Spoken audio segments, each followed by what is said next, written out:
hairs should be sticking out really, and it should be a pretty ugly fly. But what those little hairs sticking out looks like are legs to the insect.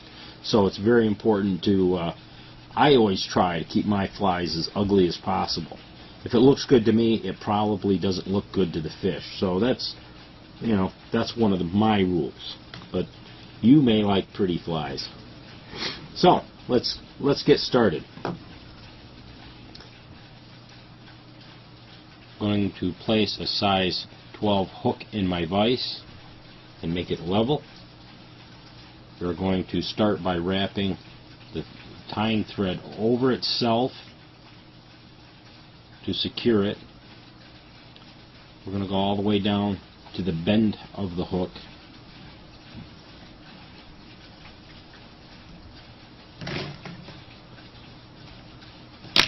And this is a good time to also talk about the eye of the hook is where you tie your fly.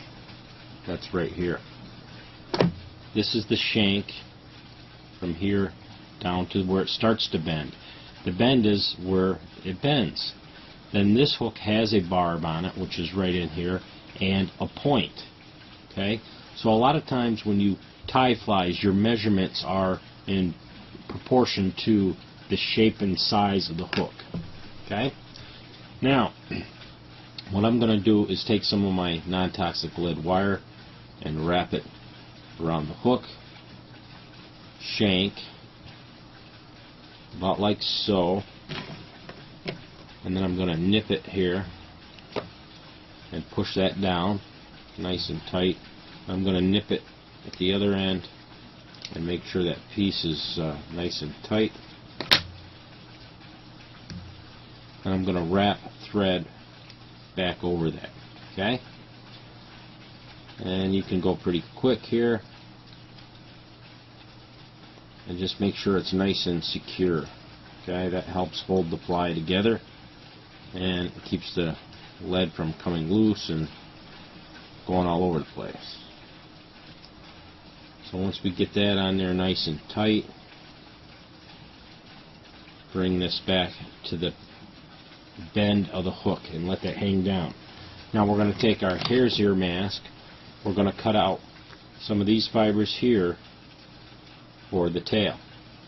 Okay, so I'm going to hold that and take my scissors and cut it. And then I'm going to pull the fuzzy hairs out of that and put them in my little mixing bowl because I can use all those again. Okay. Now we're going to pinch, use the pinch method. I'm going to pinch that on the hook, pull the line up through and come down nice and easy, and then pull up on the other side and then down nice and easy, and pull up is where you get the nice tension from. Then we're going to wrap that nice and tight. There's our tail. Okay. Now we're going to need a piece of tinsel, and this is some real fine copper wire I have, and this looks really nice on this. It's kind of a dark copper color. And we're going to pinch and hold that right on there and tie that right in there. Nice and secure. And put that in our spring material clip here. This holds material out of your way. Now comes the fun part. We're going to spin some fur on here. So we're going to wrap that on there and bring this forward. We're going to take our spinner, okay, and hook this end on the line here. Actually, what's easier to do is to get some of our blended fur material, and this thread I'm using is already pre-waxed, so it will stick. Some of this fur will stick right to it as it is on one side. Now we're going to put our spinner on there, okay, and then we're going to spin this,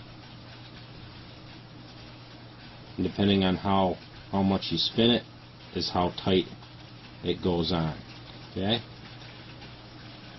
Now I like to use, once I get it to where I like it, where I want it to be, I'll use my hackle pliers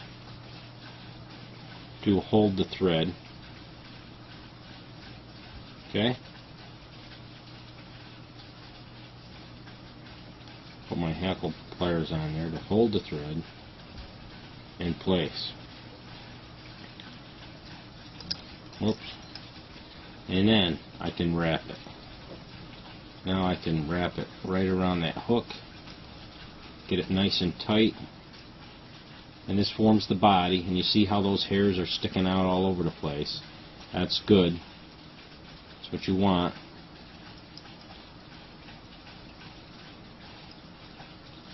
And there we go. We have our body. Okay? So now we're going to tie that off. That's a big old body. That's a good one. That's what I like to see. Now we can nip off our little loop that we made for our spinner. Okay? Now we need to bring this copper wire.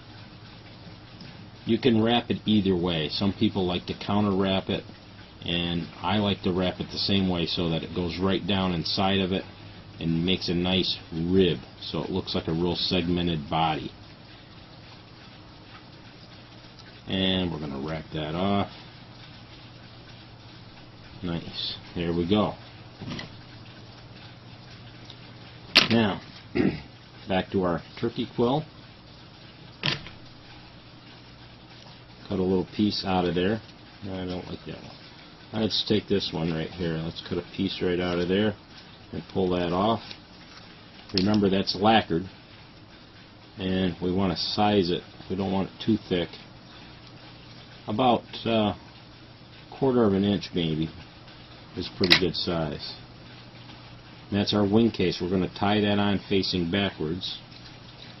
Okay? Now we need to do our thorax. See, this wing case will come up over the top of the thorax. Now, the thorax isn't that much space, but it's got a lot of fur on it. We want that to be really bulky and thick. So we're going to put a big wad of on the thread and just spin it around there. Okay? And then we're going to pull that wing case over the top of it. Okay? But first, I'm going to put a beard on this. A beard is pheasant or any other kind of fiber you want to use that you might have around. This happens to be pheasant quills, and I'm going to take those little quills and put them right on there and hold it on the bottom, and then, oops, come back here. I'm going to pinch that right on there, and then we're going to wrap that. Okay? Pretty easy. There's our little beard. Now we're going to nip that off. We're going to pull our wing case forward,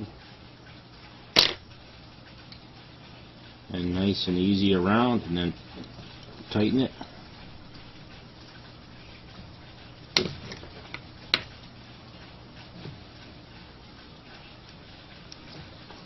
And there we go.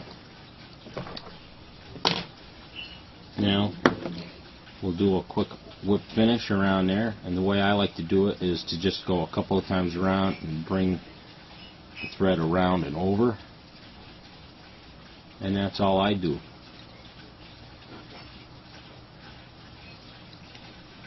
Okay, there we are. We're done with our fly as soon as we nip this off. So there we go. We got a nice little hare's ear nymph.